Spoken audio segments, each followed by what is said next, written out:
he was well out of my grasp, probably 10 feet away from me. And he just walked over the edge. A mystery on Mount Whitney. A teenager from Valencia suddenly walks off a cliff while hiking with his dad. Now imagine holding your injured child for 6 straight hours in the dark in the wilderness. What happened to this Valencia teenager could happen to anyone who climbs to elevated heights. Tonight, that young man is out of a medically induced coma, eyes open, breathing on his own. But his father tells us he has a very long way to go after falling so very far. Tonight, for the first time and only on NBC4, a story of survival and of a supportive community. This weekend, we watched as more banners were unfurled. Swim clubs in the Santa Clarita Valley seem to be dedicating each dive to 14-year-old Zane Walk. Zane, a competitive swimmer and member of the Heart High swim team, is right now surrounded by messages from home on the wall of his Las Vegas hospital room. It's touched our heart so much. I can't wait to be able to tell Zane all these things. There will be a lot for Ryan Walk to tell his son about their trek to Mount Whitney. I've been into mountaineering for the last 6 or 7 years, and this was really our first trip together that I was going to introduce him kind of to the next level of an actual mountaineering peak. And together, they reached the highest peak in the contiguous United States.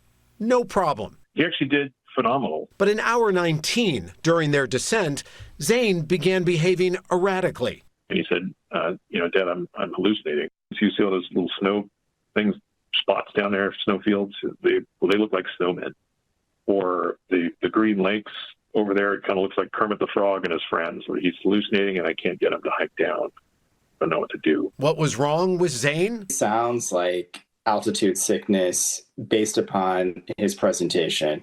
It's very common initially when patients, especially for people who cross 8,000 feet, they're going to start to develop sometimes headaches, dizziness, and for some people, it can progress into confusion. Dr. Shyam Rao with St. Mary Medical Center in Long Beach says to deal with altitude sickness, the best option is to just quit the ascent and then slowly descend down the mountain. But there at 9,000 feet, Zane's condition was going from bad to worse. I was starting to cry out of just desperation and fear and not knowing what was going to happen or whatever. He just seemed so unstable and unpredictable. And I went to wipe kind of the tears from my eyes, take a second, think, I don't know what to do.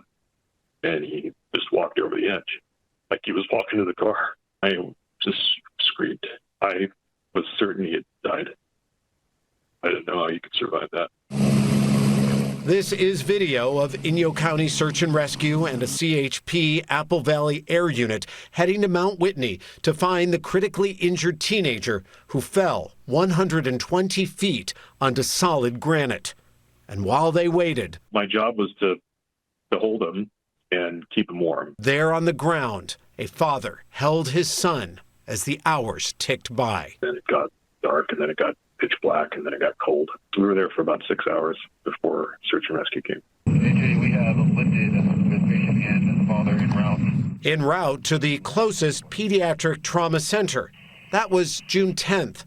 Zane's been there ever since, surrounded in Las Vegas by well wishes and the echoes from 300 miles away. I miss him a lot, and we all love you so much, Zane. Where in the Santa Clarita Valley, it is the summer of Zane. Spoke with Ryan Walk this evening. He says that Zane will have to learn everything, Kathy, all over again, to walk, to talk, to eat. Amazing what his dad did. But I'm wondering, is there a way to avoid altitude sickness? Yeah, Dr. Rao of St. Mary Medical Center out of Long Beach says the best way to avoid it is to acclimate with each 1,000 feet, avoid dehydration, avoid overexertion. All right. Well, we wish them the best.